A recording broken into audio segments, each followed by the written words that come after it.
I'd like to call a meeting to order if we could, please.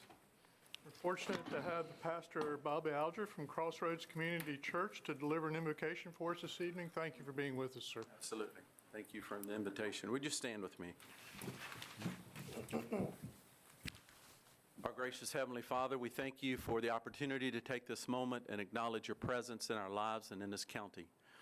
Lord, I'm reminded of your word that says that we should make our plans, but invite you to order our steps. And so today, God, I pray that as plans are being made, we also invite you to order our steps through the process, that you might be glorified in this county and that many might be blessed.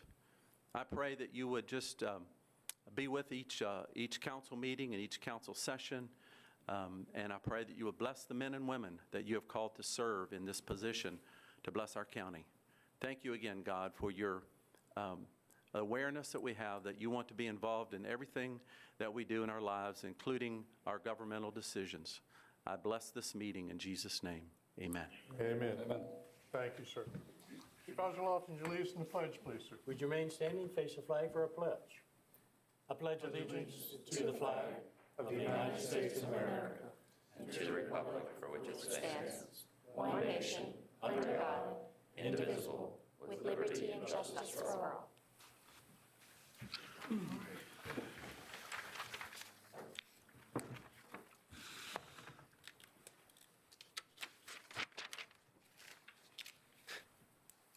All right. Tab A, Organization of the Board of Supervisors for 2018. First item of business is election of a vice chair. Open the floor for nominations. Mr. Chairman. Supervisor Trout. Mr. Chairman, I would like to nominate Mr. Robert Wells for Vice Chairman. Thank you. Supervisor Dunn. Mr. Chairman, I was at one point in time interested in running for vice chair, but I came up one vote short. So instead, I'd like to nominate Supervisor Gary Lofton. Thank you, sir. Are there further nominations? Entertain a motion to close nominations. So moved. A second? Second. Is there any discussion? All those in favor, aye. Aye. Aye. Opposed, no. Close nominations. So we're going to do a roll call. We'll elect by plurality as opposed to majority. Supervisor Trout. Mr. Wells. Supervisor Dunn. Mr. Lofton? Supervisor Lofton. I will vote for Mr. Lofton. Thank you, sir. Supervisor Wells. For Mr. Wells. Thank you, sir. Supervisor Slaughter. Mr. Wells. That is a three. I'm sorry? McCarthy. I'm sorry, Supervisor McCarthy. Supervisor Lofton. Then I show that I have 3-3. Is that where we are? Yes, sir. Wow, thanks very much for all that. Historically, this position has gone to that person with the longest serving period of time and seniority. The chair will vote for Gary Lofton, and he'll be our new vice chair. Mr. Chairman, Supervisor Dunn. I move that the vote be unanimous. Second? Is there a second? Okay. Second. And a second. Any discussion? All those in favor, aye. Aye. Opposed, no. Motion carries, sir. Vote will be recorded as unanimous. Adoption of the rules of procedure. Yes, Mr. Chairman, I move that the board adopt the rules of procedure originally adopted by the Frederick County Board of Supervisors on May the 8th, 2003, amended January 10th, 2018, and Robert's Rules of Order simplified and applied. Heard the motion. Is there a second? Second. Second. Any discussion? All those in favor, aye. Aye. Aye. Opposed, no. Thank you. Selection of a parliamentarian. Mr. Chairman, I would move that the board elect the county administrator as parliamentarian. Heard the motion. Is there a second? Second. Second. Is there any discussion? All those in favor, aye. Aye. Aye. Opposed, no. Selection of time and place for the regular meetings. Would someone like to introduce that? Mr. Chairman, if I may, I move that the second and fourth Wednesdays of each month at 7 p.m. in a Board of Supervisors meeting room, County Administration Building, 107 North Kent Street, Winchester, Virginia, be the time and meeting place for the Frederick County Board of Supervisors for 2018. I further move that should a meeting be canceled due to inclement weather, it will take place on the following evening. Heard the motion. Is there a second? Second, Mr. Chairman. Second, is there any discussion? All those in favor, aye. Aye. Opposed, no. Adopt that schedule. So before you, you have the chairman's annual committee assignments as well as the citizen assignments to committees. I'd ask the board through a motion to endorse those. Motion. Second. Second. Any discussion? All those in favor, aye. Aye. Opposed, no. I thank you for that. All right. Brings us to adoption of the agenda. Are there any proposed changes? No, sir, Mr. Chairman. So would the board like to handle adoption of the agenda? I would move for the adoption of the agenda as presented. Heard the motion. Is there a second? Second, Mr. Chairman. Second, is there any discussion? All those in favor, aye. Aye. Opposed, no.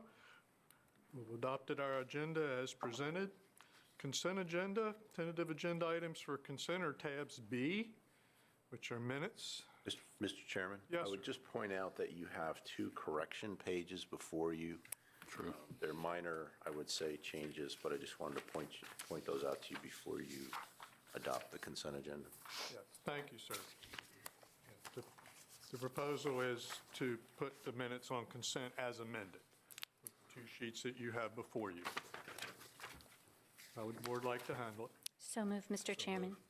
So move and second. Any discussion? All those in favor, aye. Aye. Opposed, no. We've adopted our consent agenda. That brings us to recognition of Employee of the Year. Vice Chairman, Mr. Chairman, you forgot citizen comments. I'm sorry, You forgot citizen comments. I did. You're absolutely right. You have someone sign up? Yes, sir, we have one individual signed up. It is Pat Smith, and they wish to address conflict of interest.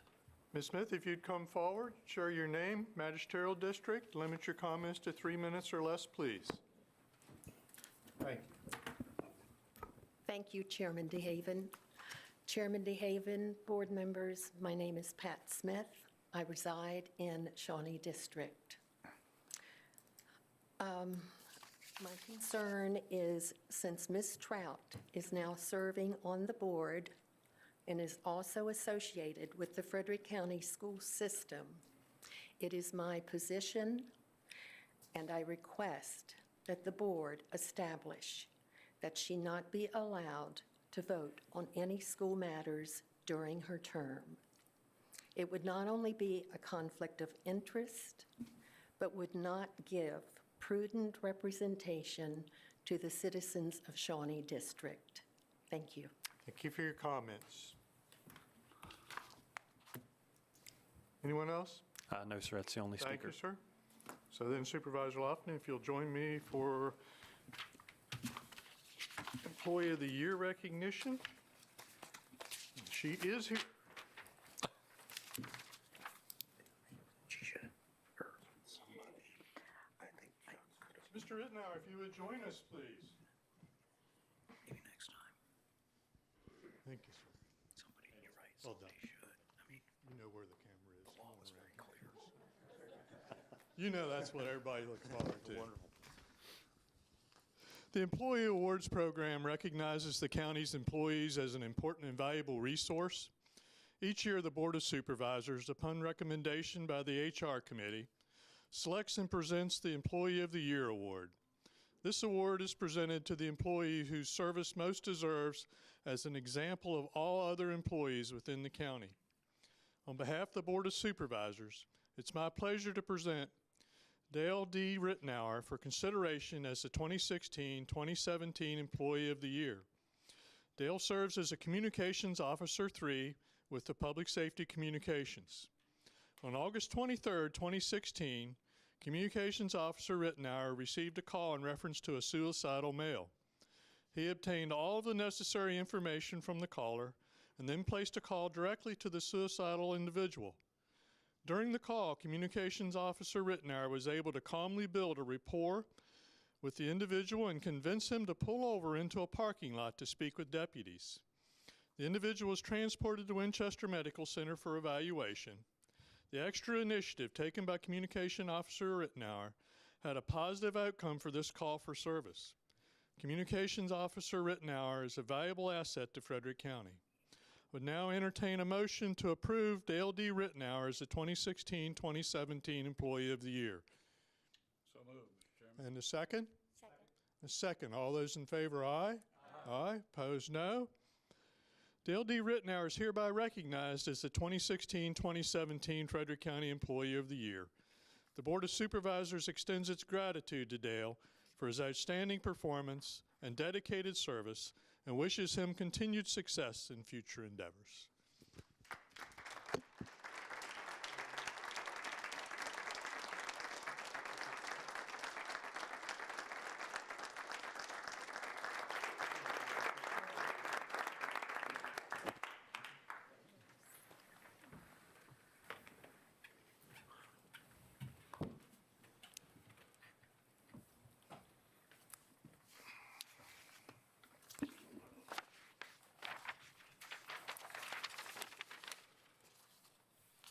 All right. Now we're fortunate to have a presentation. Welcome, sir. Good evening. Thank you very much. Good evening, Chairman, members of the board. Special new welcome to Supervisors McCarthy and Trout. Welcome to the board. And look forward to working with you over the next several years. Thank you for the opportunity. Tonight, I just wanted to do a quick overview, kind of touch base again about what our tourism office does, because again, we are the Winchester Frederick County Convention and Visitors Bureau, so we do cover this entire region, the county and the city. So I wanted to take the opportunity just to say hi, let you know what we're up to, what we've been doing, and just share with you some impact numbers that we have that we get every year. So I do teach this, so excuse me, I'm going to try to keep this very succinct. I'll not turn this into an hour-long lecture, I promise. We'll keep this nice and short. So again, my name is Justin Kearns. I'm the Executive Director of the Tourism Office. What I want to say, I want to make this point right up front, is that the combined efforts between the city and the county in the tourism office are critical to what we do. I know that there are a lot of departments that are very important that you have either the city or the county. There are a lot of internal mechanisms that happen in either. For tourism, it's very critical that we have cooperation from both and that we have input from both. We cannot do it with just the city or with just the county. Really, the way that we position this area is we use the traditional hub and spoke method with that concept. So basically, the Old Town Winchester area is kind of that hub. When a tourist is going to an area, they look for a hub. They look for a hub of activity.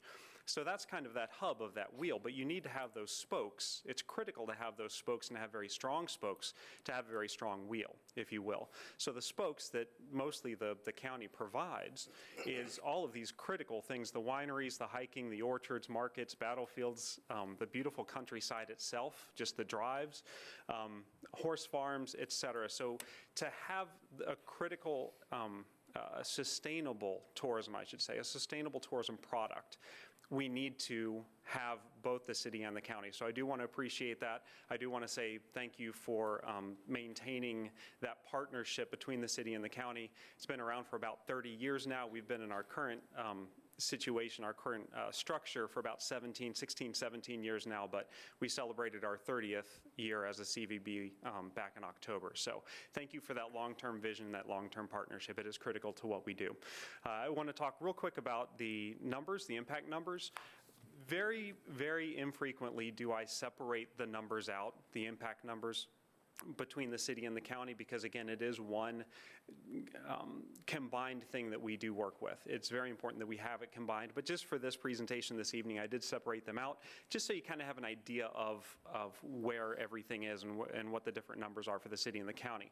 So just for lodging, City of Winchester, this is 2017 numbers, 11 properties, about 860 rooms, about $18.5 million in lodging revenue. This is just people spending money at the hotels. That's it.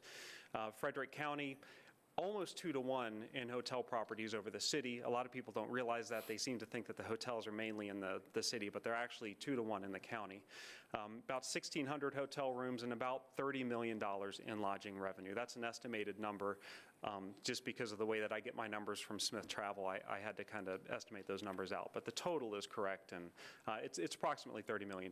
And that's not overall tourism spending. That is just lodging revenue, just lodging revenue. To get into Virginia tourism numbers, these are U.S. travel and Virginia tourism numbers that are broken down at the city and the county level, just to kind of show you what the impact is. Now, this gets into tourism spending, so this isn't just lodging. This is lodging, restaurants, gas, souvenirs, admission to different attractions, all of those different factors combined. For the city, about $111 million. These are 2016 numbers. I don't have 17 yet. And in the county, about $137 million. In direct tourism spending, this isn't using any multipliers. This is direct tourism spending. And then the taxes are always a nice number to look at. Frederick County alone, about $4.1 million in local taxes that are spent, that are generated by these tourists that come in here, they spend their money, and then they go home. We don't have to put their kids in school. We don't, they require very little emergency services. They just come in, spend their money, and go home, which is fantastic for us. We like to break this down a little bit different way, just because we like to see how it impacts the individual household. So when you break that $4.1 million in local taxes that are generated by these tourists, if you break it down by household, just in the county alone, each household spends about $346 less in taxes because of the tourists that come in here, because of those taxes that are spent by the tourists that come in. So if we got rid of all the tourists, if all the tourists went away and they did not come in here and spend their money in the county, which we don't obviously want to do, each household would have to spend another $346 in taxes to receive the same services that they currently do. So we do like to show that it does have a tangible household impact. And we are very proud of that. Now, to get into what our tourism office does, we have really kind of three columns three different aspects that we look at, and three different jobs that we do. We have external destination marketing. That's your traditional destination marketing. So those are ads that we put out, and I'll show you some new ads that we've got that we just are rolling out right now. PR efforts, travel writers that we work on, social media, all of those online, print, all those different ads that we do. So that's our efforts to get people to come to the Winchester-Frederick County area and spend the night and spend money. That's the traditional tourism marketing. We also do internal and local marketing. So according to Virginia tourism numbers, about 70% of visitors to Virginia, on average, are VFR travelers, visiting friends and relatives travelers. So those are people who are coming into Virginia and spending time with their family. And I'm sure all of you in this room, having survived the recent holidays, you know that that's true. A lot of people come, and those are tourists. They are tourists. They come in, they spend 3 days with you, and they wreck your house and spoil your kids, and then they go home. But they are tourists while they're here. They spend money while they're here. They might not be staying in a hotel, but they're eating at the restaurants, they're visiting the sites, they are tourists, and they are a segment of VFR tourists. Now, it's very important for us. We don't know where they're coming from. I have no idea where visiting friends and relatives are coming from. They could be coming from West Virginia, they could be coming from Nebraska, they could be coming from Switzerland. I have no idea. So it's impossible for us to target them. So what we do is we target the local audience. We try to educate the local population on all the great things that we have here, so that when their friends and family do come, then they know where to say, hey, let's go see the Museum of the Shenandoah Valley. Let's go to the Discovery Museum. Let's go to the battlefields. So that's what we're trying to do on the internal side. And then we also do relocation services, a lot of people moving to the area. We do assist with that. And then finally, product development. We work with the local businesses very closely, the local restaurants, hotels, attractions. We try to help them with their social media marketing. We answer every single question you could possibly imagine of I can't get my Facebook page to work, or is this a good newspaper or is this a good magazine to advertise in? Everything you could possibly imagine, we field those questions, and we happily assist those. And we also assist new businesses, new people that want to come in, entrepreneurs that want to come in and open up a business in the area. We are usually one of the very first points of contact for that, and we will help route them into the area. So those are kind of the three different realms that we work in. I wanted to mention our visitor center. We do have a visitor center. I want to say thank you again. We did start selling. We were the very first in the state to start selling beer and wine. It's prepackaged only. We're not a bar. We just have local beer and wine. We only have about 6 different products that we have. But we were the first in the state to start doing that last year. It only contributes about 5% to our gross sales in the visitor center for our gift shop, so it has not taken over the sales in the gift shop. We didn't want it to. But it is a very nice aspect to have there to show off the industry that we have in the area, because we do have a burgeoning beer, wine, and cider industry in the area. And then we try to support as many local artisans and local crafters as we can in our visitor center. Some regional partnerships I want to mention real quick. Our Shenandoah Spirits Trail, that is 7 different tourism offices that work together, and we are promoting all of the different breweries, wineries, cideries, and distilleries from here down to Harrisonburg, and that has been very successful. That's launched about a year ago, and that is growing by leaps and bounds. We have the little pocket map, and we're starting to, we just won a couple of different grants. We were very fortunate, so we will be expanding that greatly over the next year. We are also part of the Shenandoah Valley Tourism Partnership. The way that they fit in, the Shenandoah Valley Tourism fits in, is really we have the resources to be able to market out into the 1 to 3 hour drive market is about the resources that we have to be able to focus our marketing on. Shenandoah Valley works beyond that. So they're not looking at the 1 to 2 hour drive market. They're looking a little further. They're looking in Philadelphia, New York, New England, Chicago, sometimes down into Florida, depending on the opportunity. So they kind of pick up the ball where we run out of resources. They pick up the ball and start promoting the area from further out. So we work in partnership with them. And then we have all the other partnerships we work with on the corner there. Just looking ahead real quick into 2018, we're launching our Tourism Ambassador Training Program in April. We will be having that every year in April and September.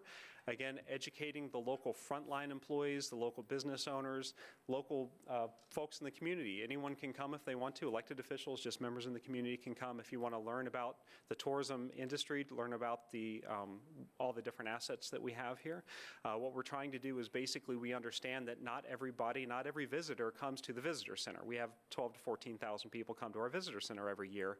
Way more people than that come to this community. So what we're trying to do is we're trying to basically make all of the different businesses little miniature visitor centers. We're trying to educate all of the employees at all of the different attractions and restaurants and hotels. We're trying to educate them on all the different wonderful assets that we have here. So we're taking our tourism office and spreading it out into the community. So that's the point of that Tourism Ambassador Program. We have a new ad program that's coming out actually this year. We've just started to release it. New website coming up, new investment in PR efforts, new research projects, and then we have our tourism strategic plan, which we are going to dive into as soon as the city EDA finishes their strategic plan. We're trying to do them step by step. I just want to show you a couple of quick ads that we have, and this is basically the end of what we have. We have 4 different right here that I have. We can do anything that we want to with this ad campaign. This is why we chose this ad campaign. We can do anything we want to with it. We can, the image on the left and the image on the right, so we're juxtaposing our modern, what we have, the modern, popular, whatever it is, dining, whatever it may be, with our tremendous history and the recognizable history that we have here. So we can do anything that we want to. This is our general purpose ad that we have. We have a family multi-generational ad that's talking about family time, and then we talk about Patsy Cline. We talk about, obviously, we had to get Patsy Cline in there. Then we get some more targeted ones. We have It's Happy Hour here. Down the road, it's 1790, looking at our wineries, breweries, and also our historical sites such as Belle Grove. And then our final one is a very targeted ad, which would only run in like a very specific Civil War magazine type thing. It wouldn't be a general purpose ad. We have Harvest Time here, and then up on the hill, it's 1864, with Stonewall Jackson, the Stonewall Jackson House being one of our most popular museums that we have in the area. So again, we can do anything with this campaign that we want. We can come up with hundreds of different variations of this. So we're very proud of this, and we're just going to start rolling this out right now. We've just started rolling it out. So one final thing I do want to mention, we do have our tourism board on that piece of paper that was passed out to all of you. On the back, it talks about basically our mission, our purpose, and also has our tourism board on there.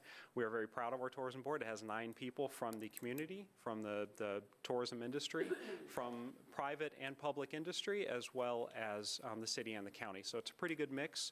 We meet once a month, and we've been very fortunate to have very good engagement from the County Board of Supervisors in the past, and we look forward to continuing that moving forward. And I'm happy to field any questions. If you want to ask me now, or if you want to ask me in the future, you're welcome to reach out to me. Let's check. Anyone have questions? Anyone? Thank you very much. Well done. We appreciate all your hard work. Thank you, sir. Success is highly visible. So Thank you. Well Thank done. you. Yeah, we're trying to do the best we can to really raise this area up. So we're trying to. Great job. Thank you so much. I agree. Thank you. All right, that'll bring us to committee appointments. So the first one is Historic Resources Advisory Board. Supervisor Trout? Mr. Chairman, I would like to nominate Mr. Carl Rush to the Historical Advisory Board to actually fill the term that expires May 22nd of this year, so 4 months to fulfill the remainder term of the term. Heard the motion. Is there a second? Second, Mr. Chairman. Any discussion? All those in favor, aye. Aye. Opposed, no. All right, Mr. Rush is appointed. Community Policy and Management Team. It looks like that we're waiting for advice. That's correct, Mr. Chairman. We have interviewed a candidate, and we're going to invite that individual to a CPMT meeting so that they can get a feel for what's involved in that committee work. So if that goes well, hopefully next month we should have a recommendation for you. Great. Thank you, sir. All right, Lord Fairfax Community College Board. I'm sure we're just beginning on that one. We advertising that one at all? Are we? I believe we have put that out on social media, but if not, we will get that done tomorrow. I'll check with our public information officer, but I believe we have put that one out. I have some interested folks also. Great. Yes, have a couple. Anyone else? Okay, so let's move on to Hanley Regional Library Board. That's a Frederick County representative.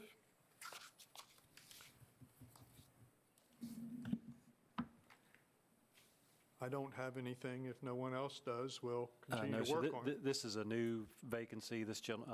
Weigel recently resigned, so this is the first time the board is seeing this particular vacancy. We'll work on that one. Social Services Board, Redbud, Supervisor Dunn. Mr. Chairman, Max Press will be leaving Redbud next month. He's done an excellent job. I appreciate his service. He's going to move elsewhere into the county. I hope he's willing to continue his service. If someone is interested in that position, please let me know. I don't have a person at the moment. We will look for somebody, but Mr. Press has done a great job. Appreciate his service, and we will look to fill the spot. So again, if somebody's looking for help or would like to serve on social services, please let me know. Thank you, sir. Mr. Frank Heisey, it looks like is also moving from the Redbud District. That's the Gainsborough District. Sorry. And I would echo Supervisor Dunn's comments. Mr. Heisey's led that board very well over the past few years, and I've talked to a few interested parties, but no one is committed yet, so we're still looking for anyone who's interested in filling Mr. Heisey's position. Thank you, sir. All right. Frederick County Planning Commission, Redbud, Supervisor Dunn. Mr. Chairman, I'd like to nominate the 2 people that have existed there, that are currently sitting there. One is Chris Moan, and the other is Kay Dawson. Both are well-qualified, both have excellent backgrounds on building, both will listen to people, so I'd like to nominate them both. Second. Motion and a second to reappoint both Mr. Moen and Mr. Dawson. Is there any discussion? All those in favor, aye. Aye. Aye. Opposed, no. They are both appointed, and we thank them for their service. Nothing in February. It looks like Conservation Easement Authority in March, and that will be a county-wide.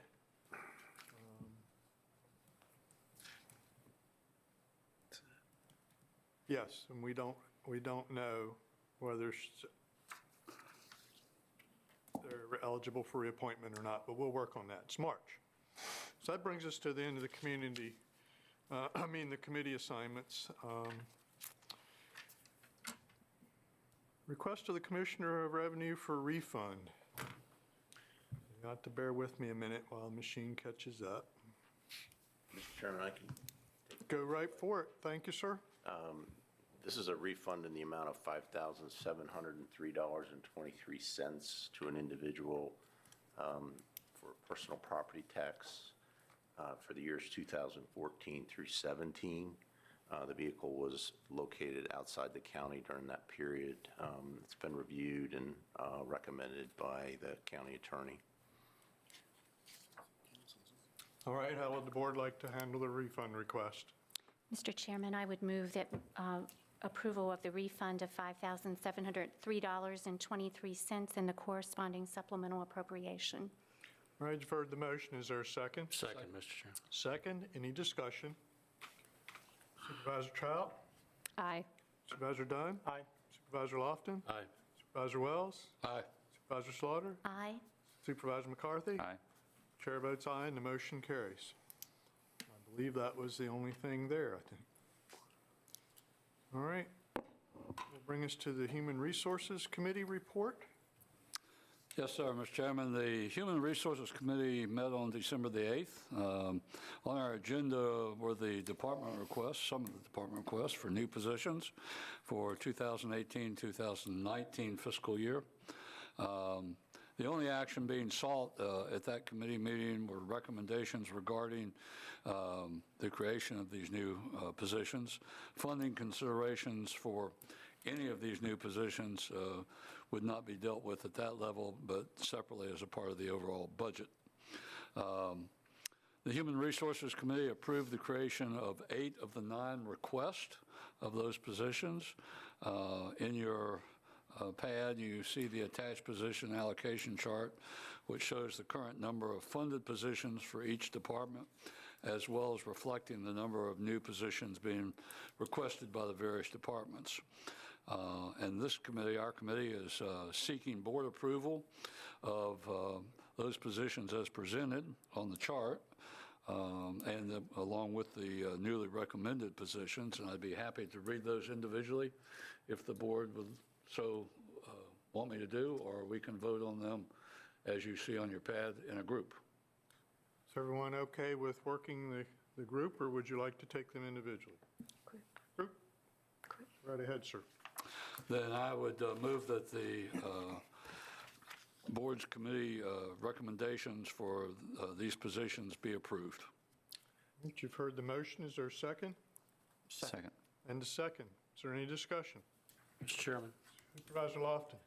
Although I agree with most of the things in this report, I continue to be, I guess, confused because we continue to add positions to the fire and rescue, and we have not seen even a draft of the study that's being done of the fire and rescue service. So I would not agree with this until I see something of that nature.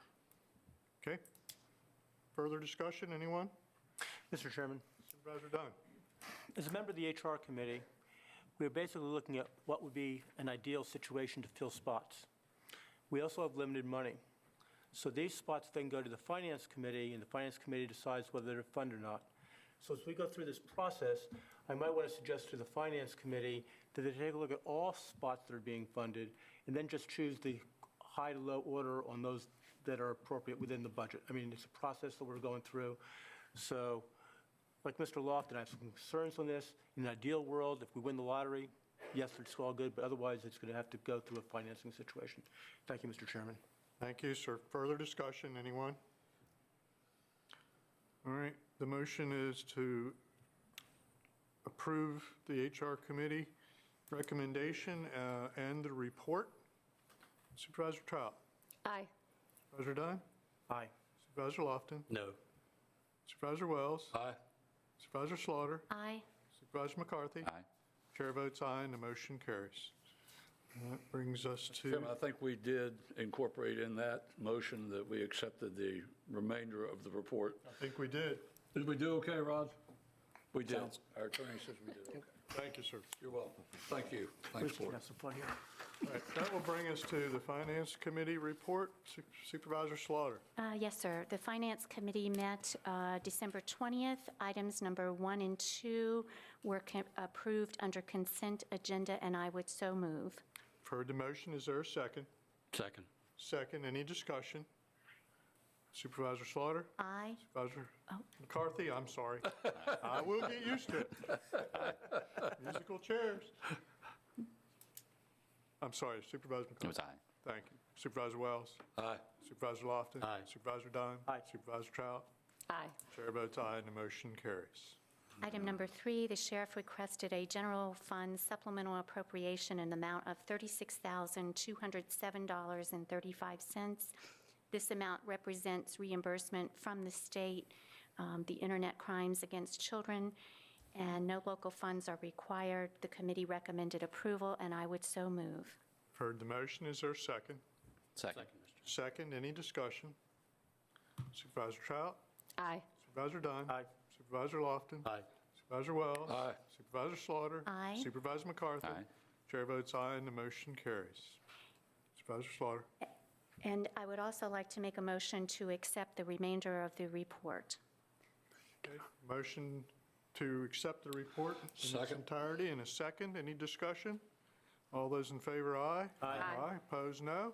Report is accepted. And that concludes the report, sir. Thank you, ma'am. That will bring us to the Transportation Committee report. Supervisor Lofton. Yes, sir. Thank you, Chairman. The Transportation Committee met on Monday, December 18, 2017 at 8:30 a.m. and the following items are requiring board action. Number 1, Renaissance Drive Phase 2, authorization to proceed. A brief overview was presented to the committee for the project that will extend Renaissance Drive from Prosperity Drive. Mr. Chairman, if I may interrupt just a minute. If Mr. Bishop, if you have these slides, it might be helpful to have that shown while we're talking about this.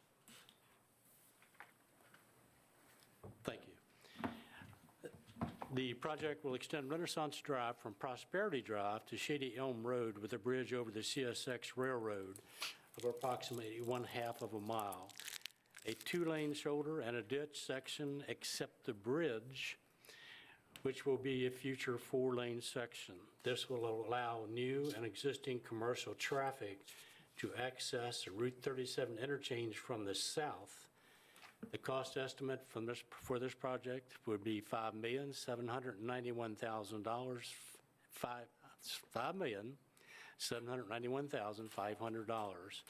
The funding package which has been put together for this project comes from the following sources: $1,638,764 from revenue sharing from the Virginia Department of Transportation, $633,644 from the artillery rezoning proffer, $451,791.46 from the Blackburn rezoning proffer, $1,080,000 from the Carball rezoning proffer, which the board approved on December 13th of 2017, and $1,995,682 from the Transportation Partnership Opportunity Fund from the Commonwealth of Virginia. There are no backstop agreements with this project, and staff has recommended to proceed with this project. The committee recommends approval to proceed with this project. We did have one member vote against it, but I would move that we direct staff to proceed with this project as outlined. Heard the motion. Is there a second? Second, Mr. Chairman. And a second. Anything you'd like to add? No, sir, I'm available for your questions as needed. All right. Any questions of Mr. Bishop? Any discussion? Mr. Chairman, I would say that this project will be a blessed improvement to that area because of those of you who are familiar with that area, most of the tractor-trailer traffic now serving those areas on Shady Elm have to come to the intersection of Route 11 and Apple Valley Road, which makes congestion. It's very tight turning radiuses there. It will certainly improve that because those tractors and trailers would be able to access Route 37, which is a major contributor to that area, in a much safer route. Thank you, sir. Further discussion, anyone? Supervisor McCarthy? Aye. Supervisor Slaughter? No. Supervisor Wells? Aye. Mr. Chairman? Well, aye. Supervisor Dunn? Aye. Supervisor Trout? Aye. Chair votes aye, and the motion carries. Thank you. Next item is Springdale Road truck restriction. A brief overview was presented to the committee regarding citizens' concerns with truck traffic on Springdale Road between Route 11 and the intersection of Shady Elm Road. This road has significant horizontal and vertical curvature issues. The roadway is approximately 20 feet wide at the widest point, but most generally narrower. There's a reasonable alternative route, which is required by VDOT. The staff is seeking a recommendation to the Board of Supervisors on whether to hold a public hearing on the Springdale Road restriction. The committee forwarded this proposal for the Springdale Road restriction to the Board of Supervisors to request a public hearing with recommendation for approval, and I would so move. So you've heard the motion. Is there a second? Second. And a second. Are there any questions, any discussion? I'd just like to comment, I guess, that philosophically I'm opposed to truck restrictions, but a truck would never make that route more than once. If he survived it with a trailer. That's correct, exactly. And many of them don't. Exactly. Yes. Ask me how I know. How do you know? Any further comments or discussion? Supervisor Trout? Aye. Supervisor Dunn? Aye. Vice Chairman Lofton? Aye. Supervisor Wells? Aye. Supervisor Slaughter? Aye. Supervisor McCarthy? Aye. Chair votes aye, and the motion carries. Mr. Chairman, I would ask that the board accept the remaining items of the Transportation Committee's report. Heard the motion. Is there a second? Second. And a second. Any discussion? All those in favor, aye. Aye. Opposed, no. Thank you, sir. That brings us, I believe, to a public hearing, conditional use permit 0817, Paul C. and Mary A. Valentino. Mr. Klein. Yes, good evening, Mr. Chairman, members of the board, and welcome to our new board members. I look forward to working with you all. This is a conditional use permit which was submitted for an existing barn and guest house for a special event center in the RA zoning district. The property tonight that you're considering this evening is at 4212 Apple Pie Ridge Road in the Stonewall Magisterial District, identified with property identification number 22A89 and 22A94. The property is presently zoned RA rural areas, and its current land use is agriculture as a working farm and open space. The proposed use, in addition to the retention of the agricultural activities on the property, is a special event facility for weddings and other similar type events. Here's an overview of the property. The two properties that are part of this application are highlighted in black. You have Apple Pie Ridge Road, which runs north-south along the property frontage. Winding Hill Road connects to Apple Pie Ridge Road. You also have your on-site, we have your existing barn and your existing guest house. A private access drive is provided here.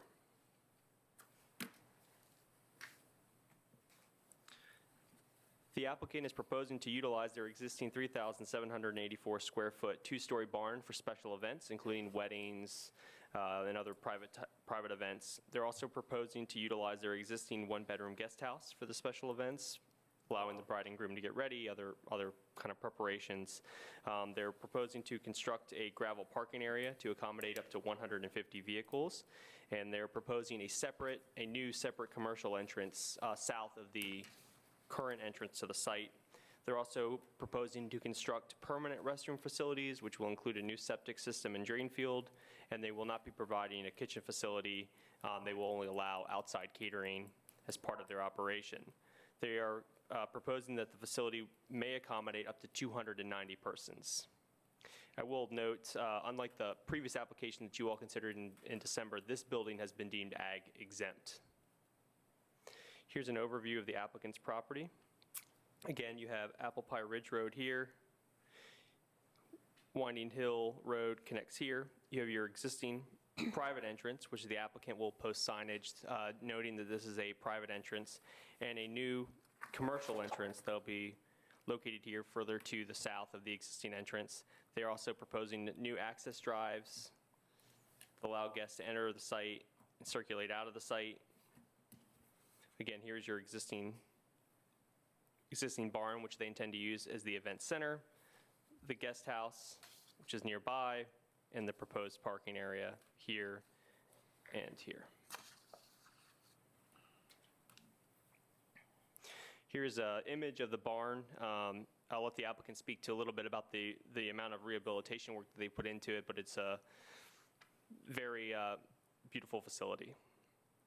This proposed conditional use is consistent with our 2035 comprehensive plan, which supports opportunities for property owners for agritourism and agribusiness. The Board of Supervisors approved special event centers as a conditional use in the RA zoning district in May of 2017, and the applicant has addressed all review agency comments, including site access, sewage and waste disposal, fire safety, and the proposed use is consistent with the county's policies and regulations. Should the Board of Supervisors find this use to be appropriate, the Planning Commission would recommend the following conditions. All review agency comments shall be complied with at all times. An illustrative sketch plan shall be submitted to and approved by Frederick County prior to the establishment of the use. All events shall start no earlier than 10 a.m., and all events shall conclude by midnight. All outside music shall conclude by 9 p.m., and music may continue indoors until the conclusion of the event. All lighting shall be downcast to avoid glare onto adjacent properties and residences, and events may accommodate up to and not to exceed 290 persons.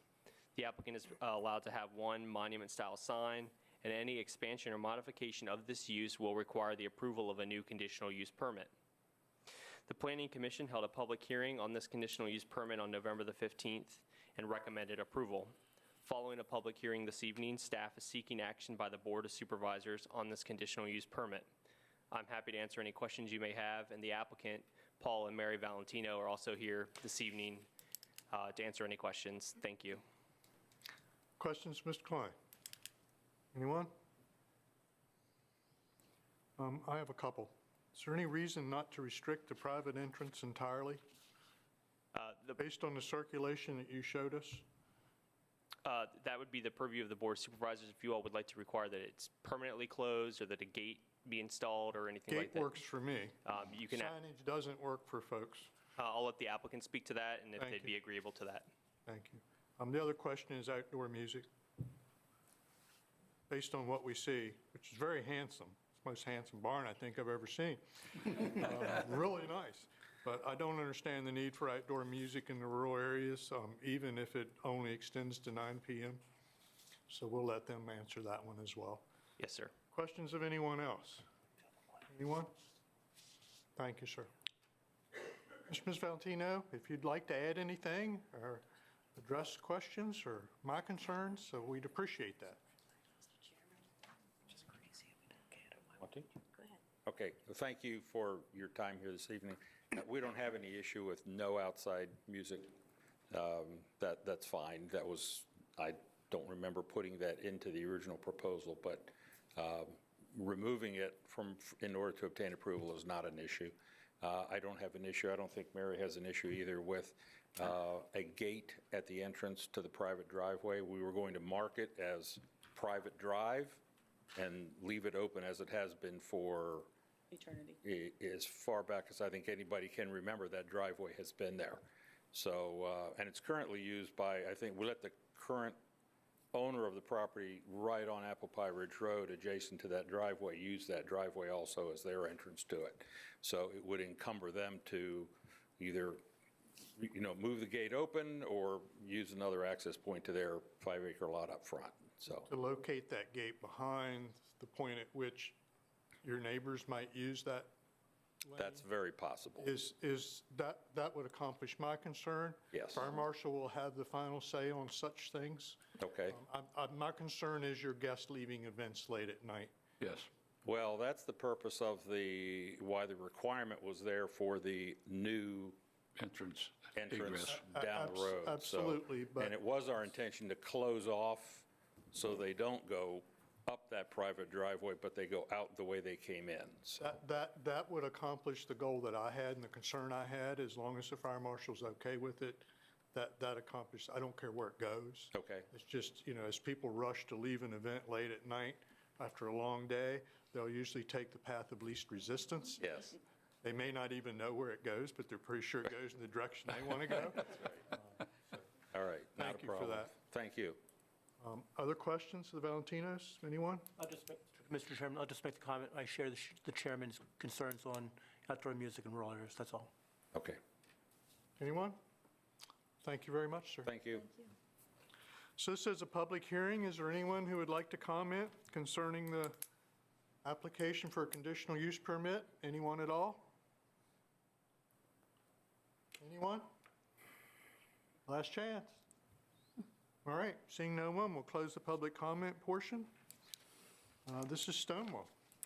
Yes, sir. I'd like to make a motion to approve conditional use permit 08-17 for Paul C. and Mary A. Valentino with the amended CUP restrictions.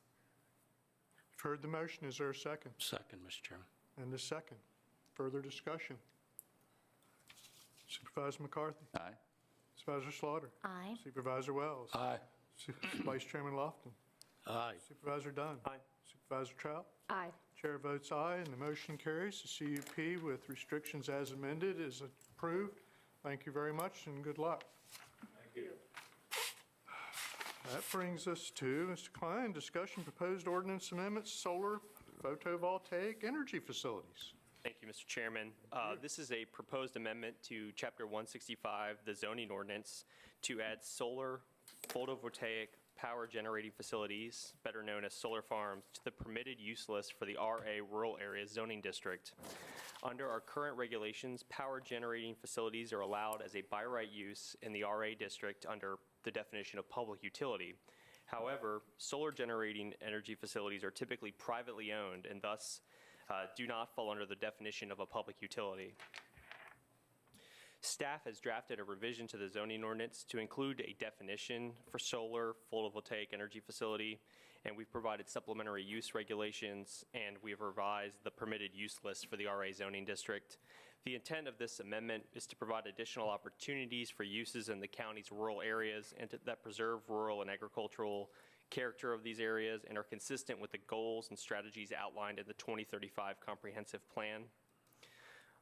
The definition that we're putting forward for consideration for solar energy facilities would be an energy conversion system consisting of photovoltaic panels, support structures, and associated control, conversion, and transmission hardware on properties consisting of 6 or more acres. This may also be termed a solar farm. As part of this amendment, we've included supplementary use regulations, which include the submission of an engineered site plan to be submitted to and approved by Frederick County. The facility at a minimum shall meet the setback requirement for primary structures in the RA Rural Area Zoning District, that all wiring not on the solar arrays be underground except where necessary to connect to a public utility, that buffers and screening, including distance, opaque elements, and landscaping, be determined by the zoning administrator at time of site plan, and that within 365 days of abandonment or discontinuation, the owner of the system shall physically remove all components of the solar energy system, or the county may have it removed at the owner's expense. The Development Review and Regulations Committee, or DRRC, discussed this amendment quite extensively at their July, August, and September 2017 meetings, and they agreed with the proposed changes. The Planning Commission discussed this item on November the 15th, and it also agreed with the proposed changes. Staff is seeking direction from the Board of Supervisors this evening as to whether this item is ready to be set forward for a public hearing. I'm happy to speak to any questions you may have at this time. Thank you. Thank you, sir. Questions for Mr. Klein? Supervisor Lofton. Mr. Klein, two questions sort of related. On number E, we're talking about the number of days of abandonment or discontinuation. Sometimes with the fluctuation of energy prices, energy supplies, it could possibly affect the cost associated with supplying through solar panels. Has it been known that someone who had a solar farm has said, I want to cease and desist supplying because I can't supply it at the rate they're buying it from? Is there any system in here that would allow that to happen? Because if it lingered for more than a year, would they be in violation? Is there some way they can notify you that they're basically just pausing, so to speak, their operation until prices go back up? That is not something that I believe was considered by the committee. As I understand it, the power generating companies, Dominion, are increasingly becoming required to, and out of good conscience, buying credit from renewable energy sources. I see it as very unlikely that we'd run into a discontinuation. I think it's going to be one of those things where they're making that investment, unlike a cell tower where it becomes obsolete or there's new technology that prevents needing that site. Once it's in place, it kind of runs continually. The reason we include that is if it changed hands or a private firm went out of business or it gets purchased by a power company and then they decide to discontinue because they're getting a higher renewable credit somewhere else, we'd like for the land to be returned back to its original state, to what extent it's able to do that. I would like to know myself if that has occurred any place that might affect this particular change. Secondly, is the 365 days, is that a standard of some kind? That seems like a long time to leave that out there without something happening. It's not a particular standard. In bringing information through consideration at the committee level, we researched about 10 or 12 Virginia localities that allow solar facilities. They average 90 days to a full calendar year. Obviously, cell towers have a discontinuation period as well. We felt that a year was better than 90 days. Just 90 days seems like a short amount of time by the time you make your decision that you're going to discontinue, to get everything out and get the land returned back to its original state, especially in inclement weather, may be preventative. Okay, but when do we consider it abandoned? Because they have a year from that point to dismantle it. So how long would they have to not be in operation before we would consider it abandoned or discontinued? Is there any? I don't necessarily have an answer for that this evening, but I will do some research and I will come back to you with additional information if that is acceptable. Thank you. That's all. Anyone else, questions or comments? The only comment, Mr. Chairman, I would have is Frederick County, this board and boards in the past have always been greatly concerned with the rural atmosphere of our county. And I've spoken with some of the members of the Farm Bureau and that type of thing, and certainly there's varying comments from them as to how they feel about this particular topic, which will come out in public hearing, I'm sure. And I would like to see some of the answers that Supervisor Lofton was asking for also. But one of my things is that in an effort, and this board has kind of set it up to keep rural as best we possibly can. This opens up a whole new revenue source to farmers, but it also takes away farming. Because when you do that, you're taking acres and acres of farmable land and generating power. So I'm a little concerned about that, but I'll let those folks talk about that themselves. Anyone else? Just- Supervisor Slaughter? Just one comment. I did have a conversation with Mr. Klein, I don't know how long ago it's been, about the amount of acreage in Frederick County that actually would be able to utilize this because of transmission lines being in specific places. And I don't mean to put you on the spot, Mr. Klein, but do you remember it was a very small amount of acreage, if memory serves me correctly? We ran, based on some of the criteria that solar facilities use in selecting their sites, they need to be relatively flat. They're typically looking for non-prime ag soil because they're looking for sites where farmers will need to determine if it's more feasible to run a lease on a solar site or continue to farm the property. Also, they have to be within a certain distance of a transmission facility that can receive power. So not every transmission site can receive power, so that limits the number. Because that information is proprietary, all we could do is go and find all the transmission sites and go within a 5, 10, and 25-mile radius. Because of the prices to connect through overhead lines or underground lines, they're going to need to be in close proximity.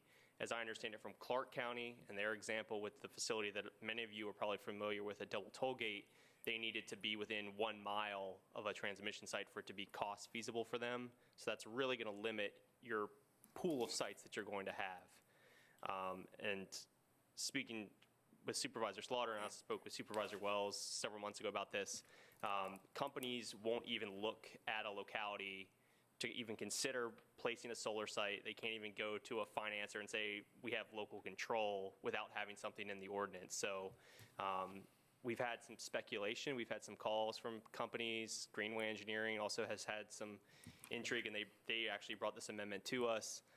This is the first step in moving forward with even getting a speculative visit for a site. Anyone else? Mr. Chairman, Yes, sir. Supervisor Dunn. on a solar farm, how much maintenance is required by the landowner? You made a comment about agriculture, and that does take work. And how much maintenance is required, do you know, by a landowner once the solar farm has been put in? After installation, there's very little maintenance.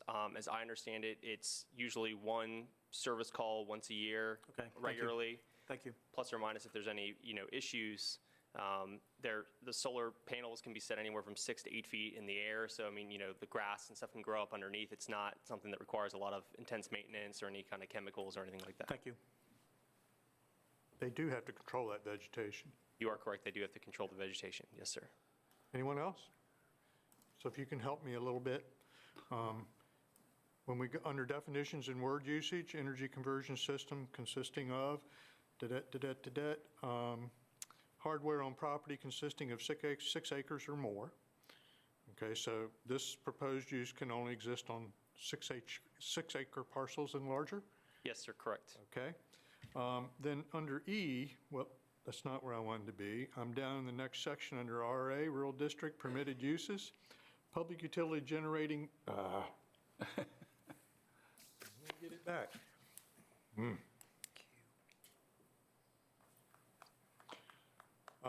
Generating facilities regardless of whether owned and operated by a public utility. Does that prevent a farmer on 5 acres with his dairy barn who wants to install photovoltaic to power his operation, wants to sell back to the grid what excess he might generate, et cetera? It should not prevent them from being, just like if you were going to have a house and you're going to put a solar panel, it would not, this is a utility scale solar. So we're looking at. The definition and the scale is what I'm concerned about. I think if we accept the use for a public utility, we should accept it for use for anyone who stays within the requirements. And whether or not it actually says that here is what my question truly is. Yes, sir. And Rod and I went back and forth about how we wanted to include that, whether we wanted it to be included as a standalone solar energy facility, or if we wanted it to be captured under a public utility.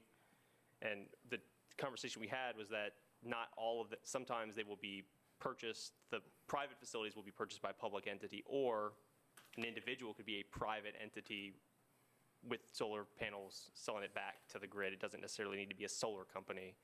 Obviously, we don't provide in that definition, we don't provide a minimum wattage or anything like that. So I think it's, My concern is that we not unreasonably restrict other users as we try to formulate a definition and guidelines for commercial users. I mean, the product has been a long time coming, but it's pretty efficient these days. Not inexpensive, but based on the cost of energy these days, it can be practical for high-intensity users that have a viable site for such. Sure. I don't want us to cause problems for somebody that wants to do this. I think I will. That's not necessarily a utility. I will consult with the county attorney, and when we come back to you, we will definitely clarify what that interpretation would mean. Okay. So the question really of the board is it ready for public hearing, or do we want to see some more information before we forward? I'd like to see more. Come back to see us, sir. Thank you so much for the work thus far. Thank you. All right. Board liaison reports, are there any? Mr. Chairman. Mr. Chairman Lofton. Couple. The Extension Leadership Council met on January 5th. In their discussions, it occurred to me that we don't often recognize Extension for the variety of services in addition to the agricultural programs that most are familiar with. And I would just like to name a couple. The Extension Services partnering with Lord Fairfax Health District to provide the CDC diabetes program to individuals in Frederick County who have been diagnosed with prediabetes. Also, their in-school financial programs reached 488 students in Frederick County schools, where they learned about how their spending impacts other opportunities and choices and their awareness of making smart financial decisions. If anyone would like to know more about all the programs offered by the Extension Service, they can go to the Frederick County website and click on the VT Extension Office under the Department menu. And if I may continue, the Social Services Board met on January 9th. One of the statistics that were given in that meeting that disturbs me and I think is indicative of the talk of what is prevalent now is the fact that they actually were interviewing families where infants were substance exposed, and they had 34 of those in 2017. That's almost 3 a month. And I think that just highlights the problem of the opioid addiction problem that we have. That's all. Thank you. Thank you, sir. Anyone else? Mr. Chairman. Supervisor Dunn. We had an election for a vice chair. I think that if Mr. Wells had won, I would have made the same comment for unanimous approval. I have the highest respect for Mr. Wells as well as Mr. Lofton. So I just want Mr. Wells to know that. Thank you, Mr. Dunn. The other item is that the legislative session, the General Assembly is going to session today, and we've been faced with a significant proffer issue. And so, Mr. Chairman, I'd just like to read a 2-minute statement here regarding that. As you know, the General Assembly in 2016 passed a resolution to specify that only specifically attributable items could be required for proffers. There was one case last year in which the proffer amount for services was reduced because of this law, and we're likely to have another situation in the future. Delegate Gilbert, the new majority leader, and Senator Obenshain have working groups on this proffer legislation. I've spoken with our local delegation. Senator Black also may have a bill. And currently, Delegate Ware has a bill, HB 631, to address this issue. The county has an existing population of approximately 84,000 people, which is expected to grow to approximately 120,000 people by 2040. Current county debt is approximately $144 million, which will increase to $171 million when the bond for new elementary school is issued. The school board has requested $271 million in new capital projects in the next 5 years. That represents a 158% increase on existing debt obligations. As the population grows, those people moving into the county will have a demand for new schools or school additions, additional fire and rescue personnel, including emergency medical services, additional sheriff needs, and other needs. Under current law, the cost of these new items will likely be borne by current county residents with increased taxes. I believe that the cost of these new services should be borne by those requesting those new services. I'm asking the Board of Supervisors to support a resolution, HB 631, requesting the General Assembly to pass legislation which will give the counties the authority to raise revenue from developers, builders, and/or buyers, or some combination thereof, of new construction to cover the capital cost associated with that construction. That would give the county the needed revenue for new development without burdening the existing residents with new higher taxes.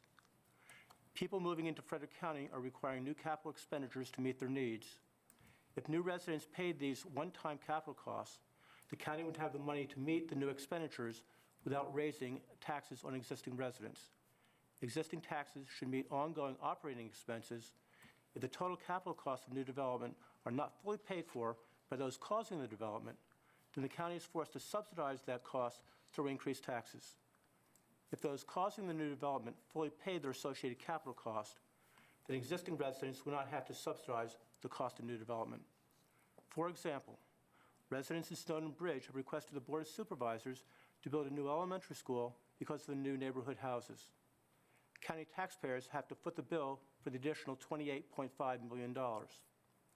If the developers, builders, and/or buyers of those homes had paid a one-time capital cost to meet their demands, the new residents would have had a new elementary school, and the county would not have had to pay and have had to acquire additional debt. The developer proffered the land to the school, but not the construction costs.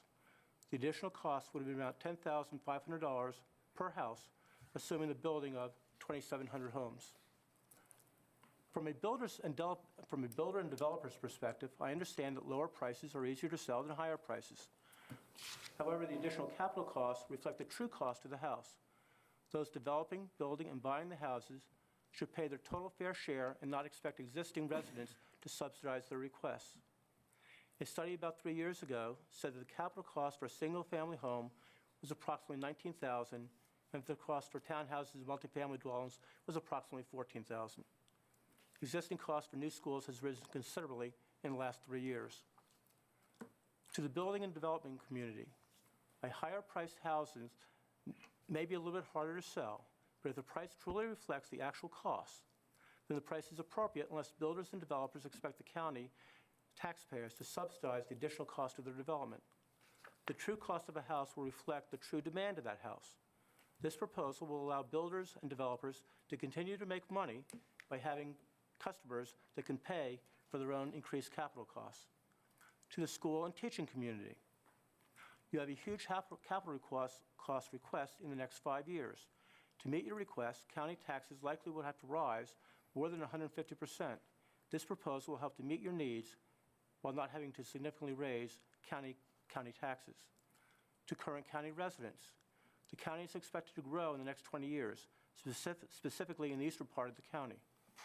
The proposal will accommodate the increased needs of a growing population while keeping current taxes lower than they would otherwise be expected to be. In summary, the additional capital costs for new development simply reflect the true cost of that development. With new development comes additional operating costs, including new salaries for teachers, school personnel, firemen, ambulance personnel, deputies, more maintenance of existing buildings, and other related costs. The revenue from real estate, business, and other county taxes theoretically should pay for those new and ongoing operating costs. Mr. Chairman, I would request that the Board of Supervisors consider a resolution the next time we meet in 2 weeks to address this issue. Thank you, sir. Anyone else? All right, this is the portion of the meeting we set aside for citizen comment on any issue whatsoever. Is there anyone that would like to share anything at all? Anyone?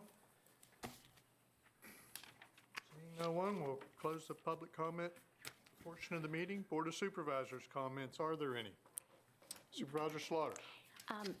I just want to say that I had the opportunity to attend the problem-solving research and independent study in middle school, and they do it on an annual basis. The projects were amazing for any of you all who had the opportunity.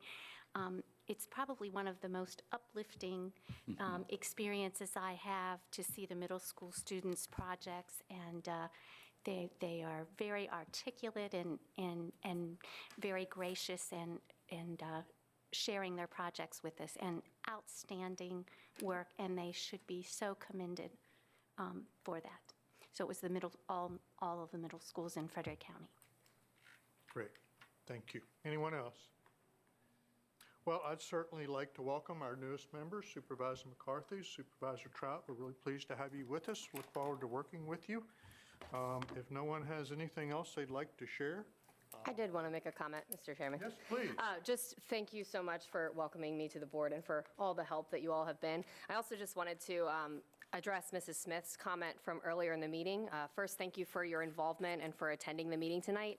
And I'd just like to assure you that my election to and service on this board as a Frederick County employee is not a conflict of interest, because the school board has jurisdiction over Frederick County Public Schools and not the Board of Supervisors. There's precedent for this in the state of Virginia, and oftentimes school employees do serve as members of local government. In fact, there was a school principal that served on the board in Frederick County not too long ago. So I look forward to serving the people of Shawnee and welcome any comments or concerns from the constituents, and I would love to talk to you about this further if you have additional questions. So thank you. Anyone else? Vice Chairman Lofton.